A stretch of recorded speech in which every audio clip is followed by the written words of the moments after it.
And welcome, sports fans, to today's roundtable. Glad you joined us. We're coming up on Championship Saturday for classes 1 through 3 in high school basketball, and really don't have anyone besides Eminence in the southeast region of the state playing for a national state championship for today. And Eminence will take on, I believe that's Stanberry later on today in that state championship. And we've got some games we're going to cover later on today here on Channel 21 and CMOSportZone.com, which we'll talk about a little later. But coming down to the end of the basketball season now, classes 1 through 3 state championships today, and classes 4 and 5 quarterfinals are today, and their Final Four will take place Thursday through Saturday next week in the Mizzou Arena and Hearn Center in Columbia. So we still got another week left for the bigger schools for next week, and we'll talk about those matchups. We'll be televising and webcasting later on today. And talking about the games that's taken place over the past few days in high school basketball and the Final Four in Columbia, we'll get to those games. And starting out with the games from yesterday, let's take a look. We'll take a look at Eminence and Drexel. This is actually Thursday's games, and Eminence defeated Drexel 65-64, and what a finish that was there in Columbia in that semifinal game. Eminence was down 5 with 50 seconds to go and didn't have the ball. Drexel had the ball. I can't remember what it happened on that possession, but Eminence gained possession, came down, hit a three from a kid that I don't even think he even shoots threes. He just picked up the ball, shot it, nailed it, and cut it to 2. And come down, or with 25 seconds left, they fouled Drexel on the inbound. Drexel came down, missed the front end of a 1-and-1. Eminence got the possession, came down, and Jesse Lacey for Eminence hit a 3 on the left wing, actually a double clutch shot just to get it off, and nothing but net, and that was the winner for Eminence. And the semifinals, and Drexel, the number 1 ranked team in Class 1 pretty much all year long, only 1 loss on the record, having a very good year, coming off the runner-up from last year. He lost to Scott County Central in the state championship last year, brought back pretty much all of that team. Looked like they were going to be the hands-down favorite to win the Class 1 this year.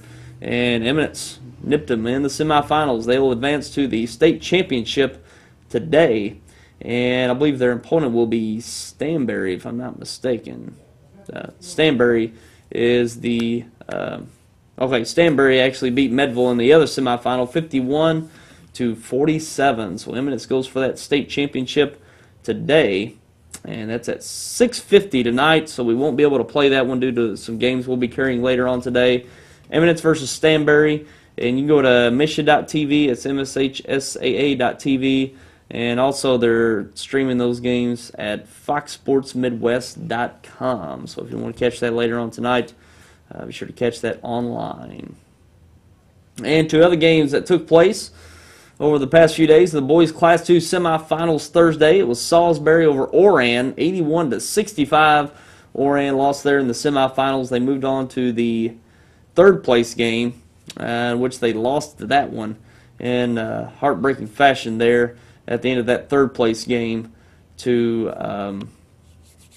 Iberia. They lost to Iberia, but they lost to Iberia 65-63. So a tough run there for Oran. Come away with 4th place in Class 2. Not bad at all. Made a good run this year, and just congratulations to the Oran Eagles, making a season to remember there in Oran for this year.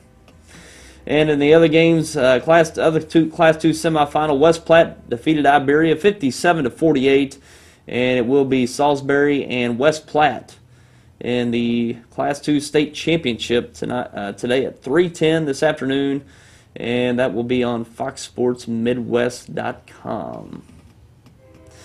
And take a look at the other games in the boys Class 3 semifinals Thursday. Madison Prep over Lutheran North 69-43.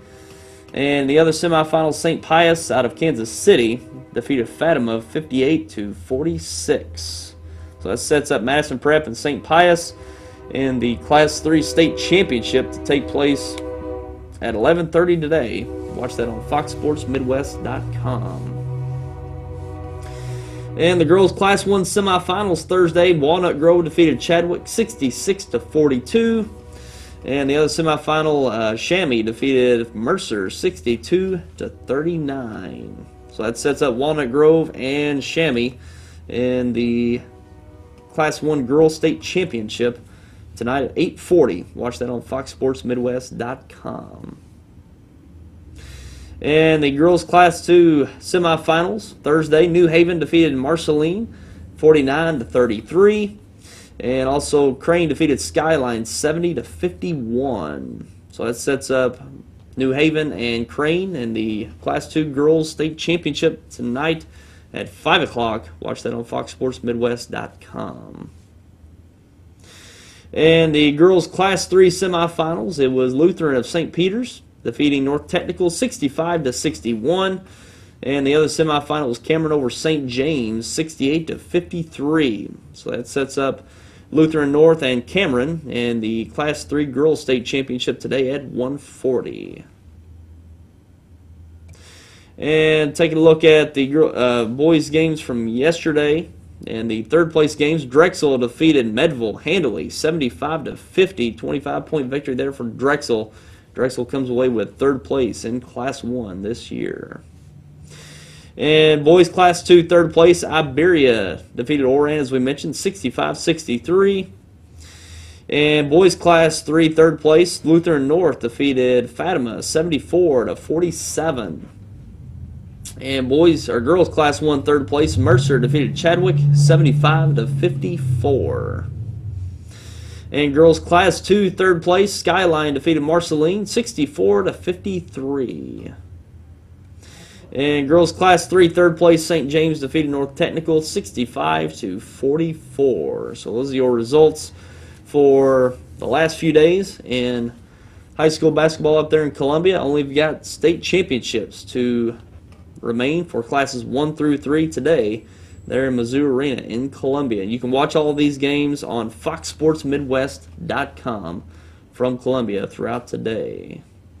And we're going to take a break and be back with Travis Quertermous, and we're going to talk about these upcoming quarterfinal games for classes 4 and 5, including the games we're going to broadcast later on today for Class 4. So we'll take a break and be back with Travis Quertermous coming up.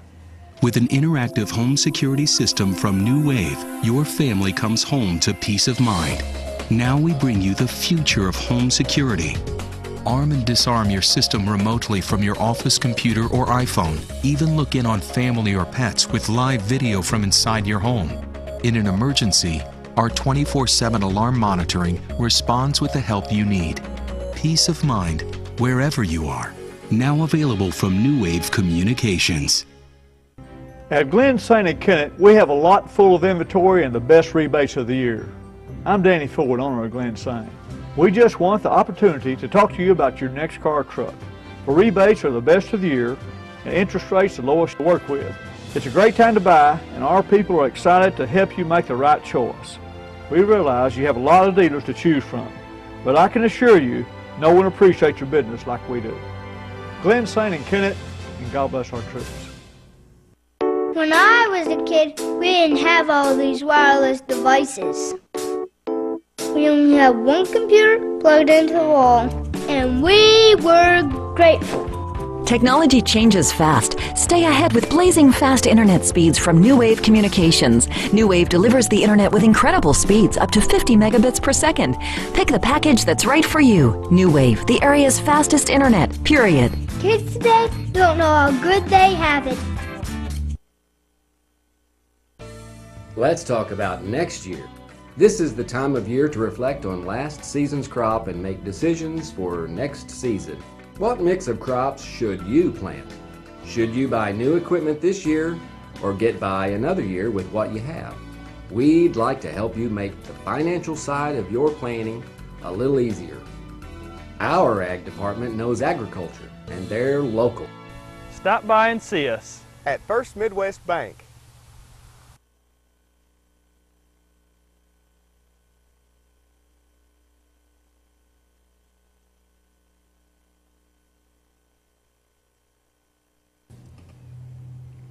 And now we're back along with Travis Quertermous, one of our sports contributors. And Travis, very exciting time. We're coming down to the end of the season. We've got some state champions to crown today, classes 1 through 3, and the quarterfinals taking place today for classes 4 and 5. So getting down to crunch time in high school basketball. Well, it's really an exciting time of year, Tyler, and we're fortunate we've still got 3 Missouri or Southeast Missouri teams competing in classes 4 and 5. Jackson being the real surprise team, still alive at this point.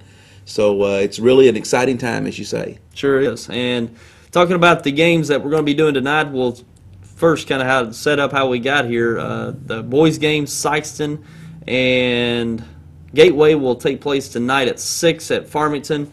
And we're going to carry that here on Channel 21 and SemoSportsZone.com for Sykeston and Gateway. And then for the girls, Dexter and Rosati Kane. And talking about these games, Sykeston and Gateway, let's start off with that game first. That'll be playing tonight at 6 o'clock, and let's show that footage from the other night. They defeated Park Hill Central.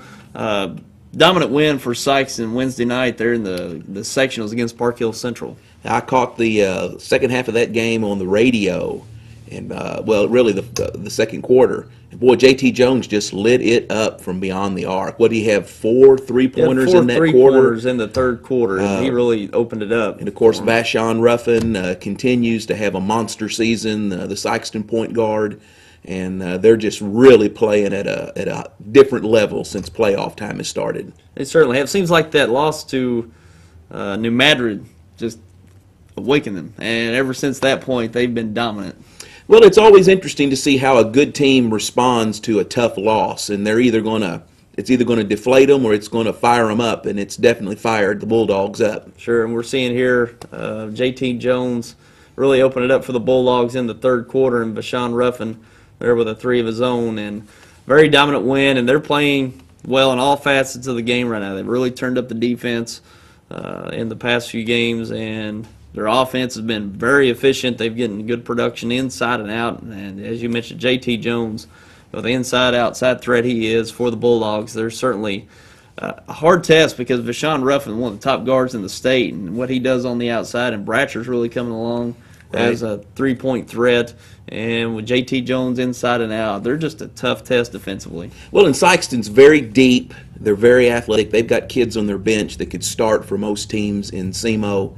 The SEMO area, and their role players just continue to step up and contribute. Jairus Ray had a big game the other night against Park Hill Central off the bench.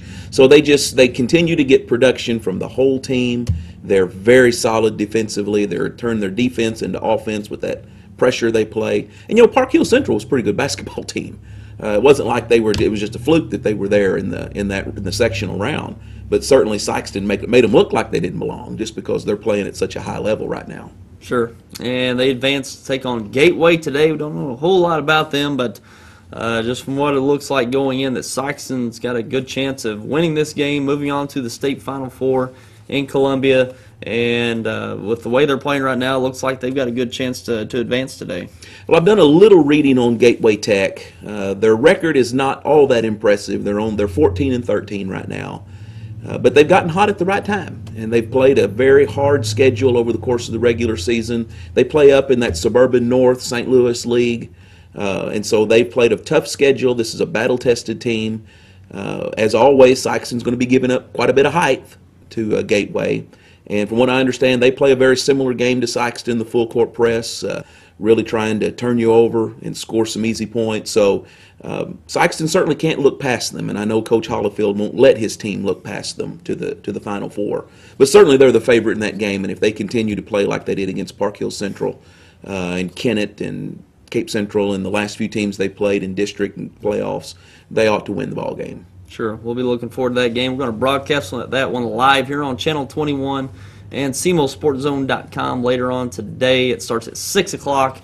So be sure to look forward to that later on today, and hopefully we'll have better luck broadcasting that tonight. We did Park Hill Central the other night. We had an awful difficult time getting that to work the other night, so hopefully we'll have better luck tonight in Farmington. So this game that advances you to the state Final Four, and Sykeston certainly they want to get back and make another run. It seems like the Class 4 isn't as strong as it's been in the years past. I know they went up against Imagine Prep, was really good last year, and It seems like their road they haven't seemed to caliber of talent they have in the years past.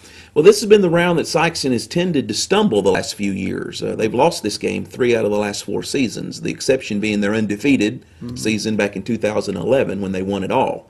So, again, the Gateway Tech is a very athletic team. They're a long team, and even though their record is not that impressive, this will be a little better ball game, I think, than the Park Hill Central game was. So, but Sykeston ought to win the game, provided they don't have some kind of catastrophic meltdown or a major injury to someone over the course of the ball game. But certainly they're the favorite, and they ought to win the game and advance to Columbia. Sure, we'll be looking forward to that later on today at 6 right here on our channel.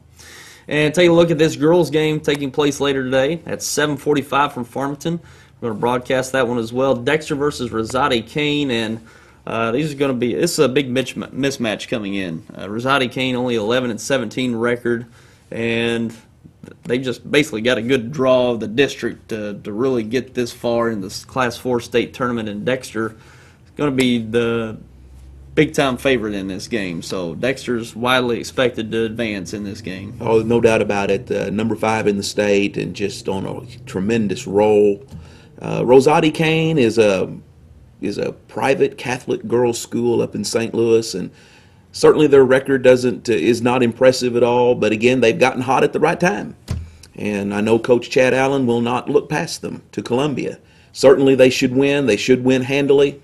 But the Lady Cougars will show up. They'll play hard, and I know Coach Allen will have his girls ready to play. He won't take them lightly by any stretch. Sure. So Dexter trying to get back to the Final Four the first time since the 2008 season, I believe, when they went and come away with 4th place. So they're going to look to go back, and what a Final Four that's going to be if Dexter happens to make it. You've got Incarnate Word there, nationally ranked team in the top 10. I think they're up to number 6 in the nation now. They're undefeated. I think Webb City and Smithville are really expected to make a run as well in those games, so it can be a really tough Final Four next week in Columbia. Well, no doubt about it. You're going to have some very good girls basketball teams playing there. Of course, Incarnate Word, as you say, they're the Goliath that those other 3 teams playing the role of David will try to knock off. Incarnate Word's got a pretty tough game coming up, though, with Kirksville. They've only lost 1 ball game all year, so Incarnate Word will probably win the game, and certainly they're the favorite to win it all in Class 3 girls basketball. But Our Lady Bearcats will have something to say about that in Columbia, I feel. So that'll be a great ball game. Sure. We'll be looking forward to seeing how those games play out today in the quarterfinals. Now, in Class 5, big win for the Jackson Indians over Chaminade. I really expected Jackson to put up a fight, but very impressive to come away with a win over Chaminade last week. Yeah, Chaminade is one of the best teams in the state. Max Preps had them ranked at number 9 in the state. And so Jackson certainly pulled off a tremendous upset. They won the game at the buzzer, and that was their only lead of the game, from what I understand, was the final score. So they've played tremendously well. One key for Jackson's recent success has been the return of their point guard, Josh Downey. Downey has been hurt all season long with a leg injury, and that's accounted in part for Jackson's up and down play in the regular season. But he has come back strong. He's playing very well, not scoring a ton of points, but your starting point guard's your floor general, and he distributes the ball well into their big men inside, and that's really helped Jackson solidify their play, be much more consistent. And so they've been playing very well. They've got a tough challenge here in DeSmet, but interestingly enough, Chaminade beat DeSmet twice this season, and of course Jackson just beat Chaminade. So again, the Indians are the underdog in this game, but you can't ever count them out. I read in one post that Chaminade's coach came into Jackson's locker room after the game to congratulate them on the victory, which is a class act in and of itself. But he told the Indians that they were the toughest team they played all season long. So can't count Jackson out. They're playing very well right now. Big challenge there in DeSmet, but hopefully they can pull off another upset and represent Southeast Missouri at the Final Four in Class 5. Well, certainly Jackson's had the preparation playing the CMO Conference this year. No doubt. Played New Madrid, Charleston, Cape Central, Sykeston. I mean, they've been well prepared. So anyone they go up against, they're going to be prepared for. So no doubt. Certainly a great run for Jackson. Only one win away from the Final Four. We haven't had a Class 5 team in the Final Four since the Hansborough days in Poplar Bluff there in 2005. So that's a tough class to make it really to the Final is. Four in, because you've got all these big schools, and certainly of the biggest schools, you expect the biggest talent, and that's certainly Exactly. the case. So it's an impressive performance that Jackson's putting on and potentially getting to the Final Four after today. So we'll have to see about that game in the quarterfinals with Desmet. And for the Class 5 girls, really don't have a local team left in the Class 5 girls, but St. Joseph's Academy, the top-ranked team in the state there, takes on Parkway South. And as we mentioned, pretty much all the big schools there remaining in Class 5 for the girls. And let's go talk a little bit about the smaller schools. Oran had a tough run there in the Final Four, had a chance to come away with third place yesterday, but That's right. just dropped it there in the end. But certainly a fine season, come away with fourth place this year. Yeah, they ran into a buzzsaw in Salisbury there in the semifinal round and sort of took it on the chin. That wasn't a huge surprise. Salisbury's been one of the top-ranked teams in Class 1 all year long. Bless their hearts, they just let that third-place game get away from them yesterday. Just two unforced errors, unforced turnovers there in the last 10 seconds of the ball game, where they unfortunately just flat passed the ball out of bounds when they had a chance to tie or take the lead. And but they played an exceptional season. They made it to the quarterfinals last year. They come away with fourth place this year, and a great bunch of kids over there at Oran. Coach Schumacher did a great job with them this season, and they've certainly got nothing to hang their heads about. They had a great season, and coming away with fourth place, that's not bad. That's not bad. Yeah, and a competitive class too. Coming out Absolutely. of Southeast Missouri, especially. So, if you just came out of Southeast Missouri as the Class 2 team, you did That's pretty right. well. So yeah, we had a lot of highly ranked teams right here in Southeast Missouri in Class 2, from Bernie to Holcomb to Advance, even Hayti and South Pemiscot. So a lot of outstanding Class 2 teams here in Southeast Missouri, and glad to see one of them get all the way to Columbia and represent our area very well. sure. And talking about Class 1, Eminence in the state championship game later on today, and what a semifinal game that was with Drexel. What a thriller. Did you get to catch that one? I did not. I read about it afterwards, but evidently they're just with the Jackson game, a buzzer beater to win the game. And so congratulations to Eminence. Again, they've been state ranked all year long in Class 1, and they've certainly not had an easy road to the state championship. They're favored to win after knocking off what Drexel, I think, was the number one team in the state. Number one, pretty much all year. Right, and so they're favored to win now. Stanberry has pulled a couple of impressive upsets there against Wellington Napoleon and Medville. I think everybody was expecting a Drexel-Medville championship game, but now we've got Eminence and Stanberry in there. And if Eminence plays within themselves, they don't let the moment overwhelm them, I think they ought to win that game and come away with a state championship. Yeah, Eminence, they make clutch plays at the right time, and we've seen that going back to their game with Scott County last week in the quarterfinals.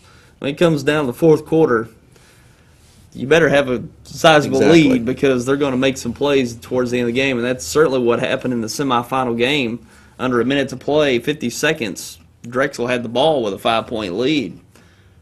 Eminence gets the possession, comes down, hit a three, cut it to 2. 25 seconds left. They fouled Drexel, go to the line. Drexel misses the front end of a 1-and-1.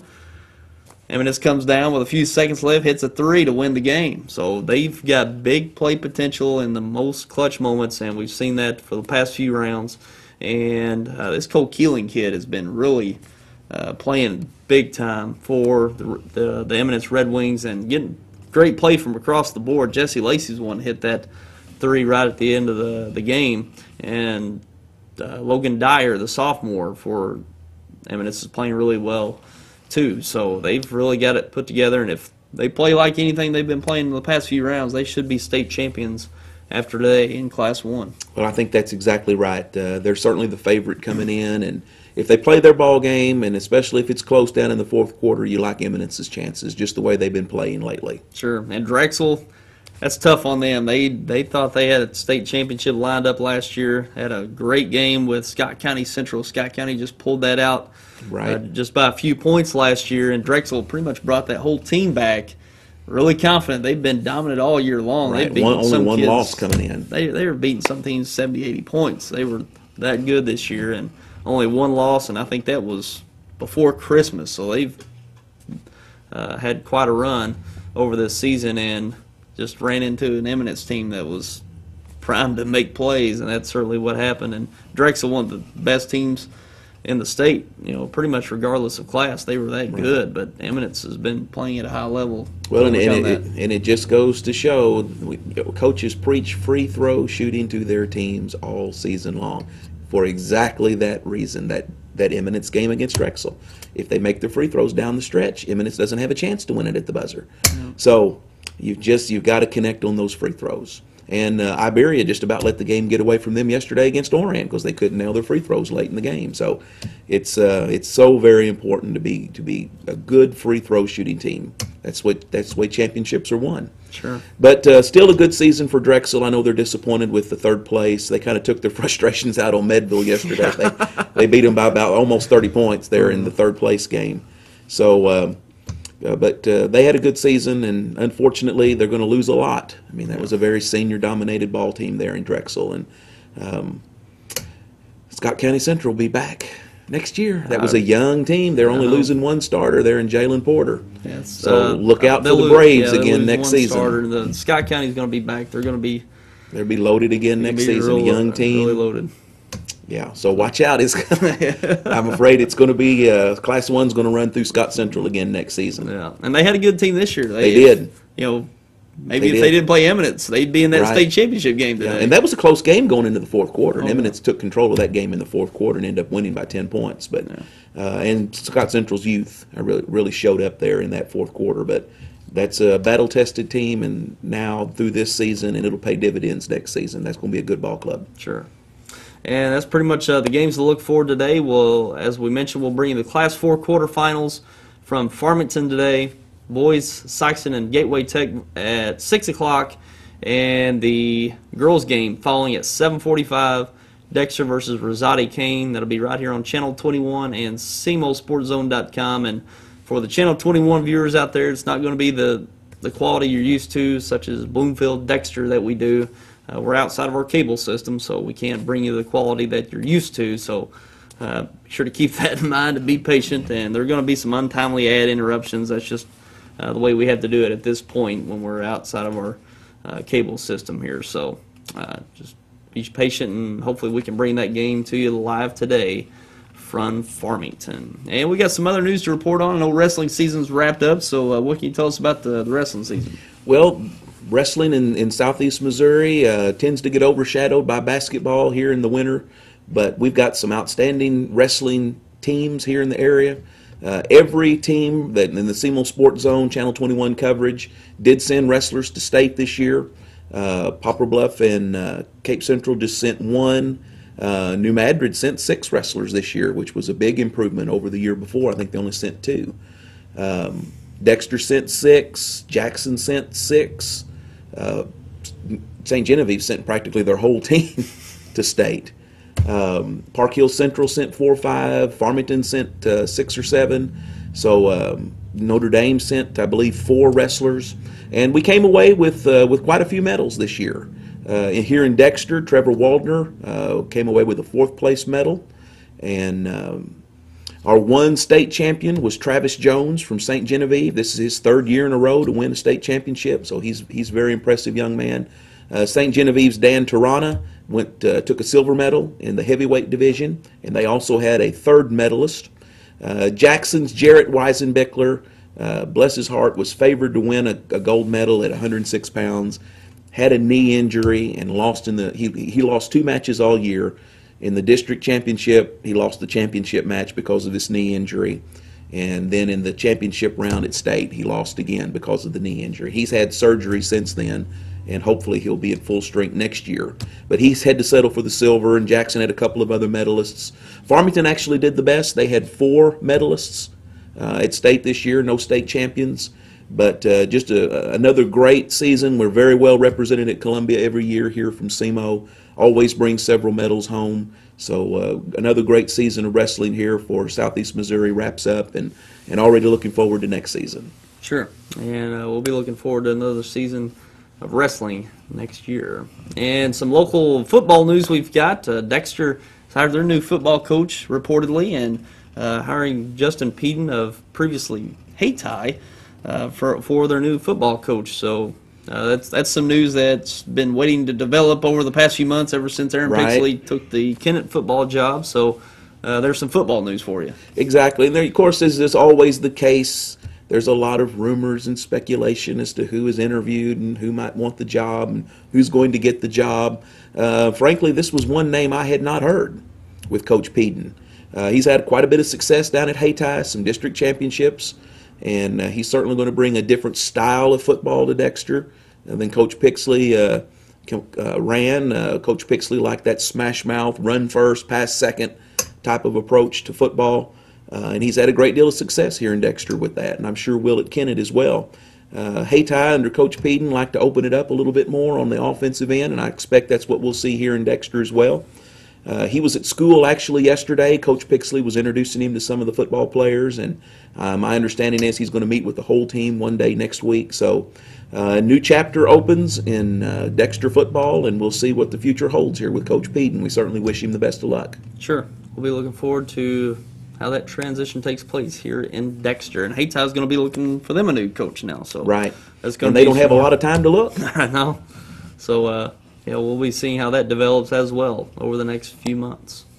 And anything we're overlooking here as we wrap up this winter season? I think winter sports winding down. Looking forward now to baseball and softball and track and field and living a little golf. It gets played here in the spring, so still a lot of exciting sports action to look forward to here in Southeast Missouri. Sure, and it's warmed up in the past few days. I know they've been in practice for a couple of weeks now, and a little too cold to get out there for a couple of these days. I felt sorry for SEMO's baseball team. They started playing here at the end of February, and man, they played on some cold days. But they're off to a good start, so hopefully they'll do well. And of course, we've got a lot of outstanding baseball teams here in Southeast Missouri, and I think we'll be well represented in the championship rounds as well. Sure, we'll be looking forward to the spring season. It gets underway in just a little over a week. Next week wraps up the winter season for high school sports here in Missouri, and we'll be looking forward to some spring sports coming up in just a few weeks. And Travis, we appreciate you spending some time with us today. We'll be looking forward to the games over the next week and a half, and it'll be exciting to watch. I think it will be, and hopefully we'll have 3 winners from Southeast Missouri today go on to Columbia and represent our area well. Sure. All right, Dan. We're going to take a break and be back with some games coming up in college, and also we're going to take a look at Southeast Missouri's highlights with Eastern Kentucky. They dropped one to them, so their season's come to an end now. We'll show a few highlights of that last game and be back with more coming up. Southeast Missouri Mutual Insurance is celebrating our 100th year. We started protecting rural farmers way back in 1910, ensuring folks no one else would. Southeast Missouri Mutual Insurance has been a family business for 4 generations, and we continue that tradition today, providing solid home, farm, and commercial insurance at very competitive rates. When the ice storm hit us, we were out there with you. All of our claims were processed within days, and we will continue to provide the best coverage and the best service for the next 100 years. Southeast Missouri Mutual Insurance, a century of service. I'm a full-time wife and mom, and I also work as a substitute teacher. You can see why it seems impossible to get a college degree, but with Southeast Missouri State University's regional campuses, it really is within my reach. I can get a degree without leaving my hometown, and that's important when you have a family. Getting a college degree isn't easy, but Southeast makes it convenient. I want to stay connected to you. I like the way you do what you do. All right, okay, you're fine.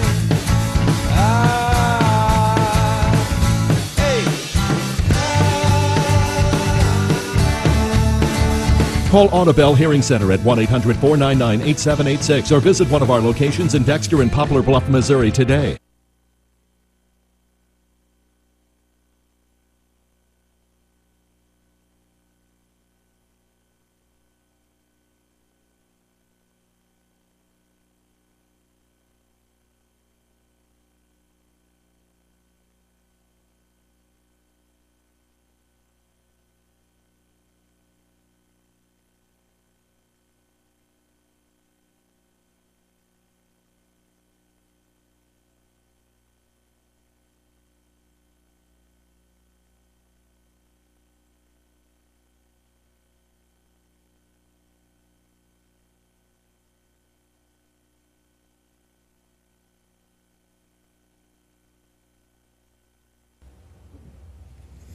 And now let's take a look at some college basketball games taking place today. And we've got third-ranked Duke at North Carolina. North Carolina took Duke to the wire at Duke earlier this year, so expect a good game there in Chapel Hill today there in the ACC. Also, fourth-ranked Kansas at Baylor. 17th-ranked Syracuse at 5th-ranked Georgetown. This is going to be the last Big East matchup between these two.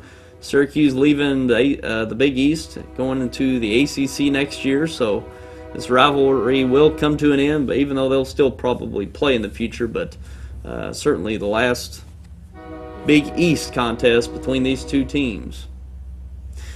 And also we've got Clemson at 6th-ranked Miami in the ACC, 24th-ranked Notre Dame at 8th-ranked Louisville in the Big East, 9th-ranked Kansas State at 13th-ranked Oklahoma State in the Big 12. Ole Miss at LSU in the SEC. Texas A&M at Arkansas in the SEC. Missouri at Tennessee. And Troy's at Arkansas State in the Sun Belt Conference. And getting to our local team, SEMO was in the Ohio Valley Conference Tournament here recently, and they dropped one to Eastern Kentucky in that tournament. We've got the last highlights, so we'll take a look at those highlights of their last game.